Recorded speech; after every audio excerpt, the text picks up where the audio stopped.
In the upcoming game of Ashes of Creation, you should be able to choose to play the Mage. So here we will cover all of the abilities we currently know so far, and cover the power rotations and combos you can do to maximize your damage. Just keep in mind, everything is in active development and open to change. So first of all, we have a Blink ability. You'll be able to instantly teleport a set distance in the direction you're moving. Then there is the ability called Shell, where you'll create a protective magical bubble around yourself.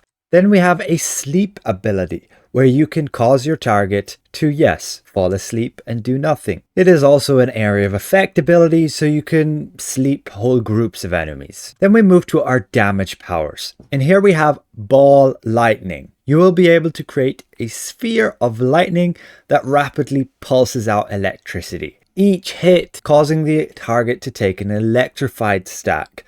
We'll talk about conditions towards later on in the video. Then we have Lightning Strike. Call down a bolt of lightning to strike your target, giving them 2 stacks of electrified. Then we have Chain Lightning. It's going to be able to arc between multiple targets, giving them all 3 stacks of electrical charge. Then we move to our ice powers, and here we have Frost Bolt. This will apply 2 stacks of chilled to your target, so now you have a different condition. Then you have Cone of Cold. You're going to let out a cone of ice shards. These remain on the ground for a short duration and burst if somebody comes near them. Then we have the power called Blizzard.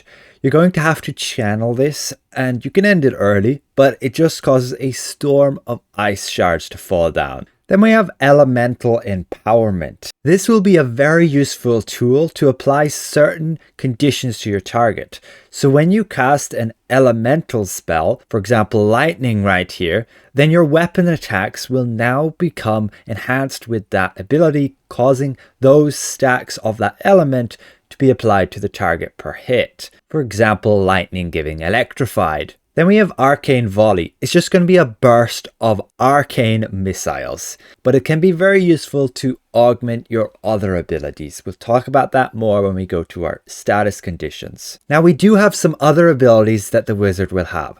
For the fire element and earth element, we have Fireball, then Meteor, then Magma Field, and also Fissure. Now additionally, there's a power called Arcane Empowerment. The tooltip seems to be a little bit off. I'm assuming this spell will drastically reduce the cast times of your powers rather than increasing them. It's still a work in progress and they didn't exactly showcase this power. But let's move to these status conditions. So whenever you attack your target with certain elemental abilities, you'll give them these conditions, each of them having the ability to expire and drop off, of which you'll see with this white outline. Your lightning powers will cause electrified on your target, reducing their magical mitigation. When you attack your target and get them to 10 stacks of electrified, they become shocked, taking increased damage per hit, consuming the existing electrified stacks. So yes, you will get your target shocked, and then you will use like Arcane Volley to consume those electrified stacks, giving a quick burst of additional damage. Then we have Chill. All your ice powers will apply chill to the target. And when you get your target to 5 stacks of chill, they will become frozen. They cannot move. And then we have the condition Shattered. This causes your target to take a big burst of damage. You need to get them frozen and then you electrify them, and they get shattered. So you will have to use an ice power and then apply an electrified stack to them. So that is currently all the combinations we know between ice and lightning, but I'm sure there's going to be ones between fire and earth.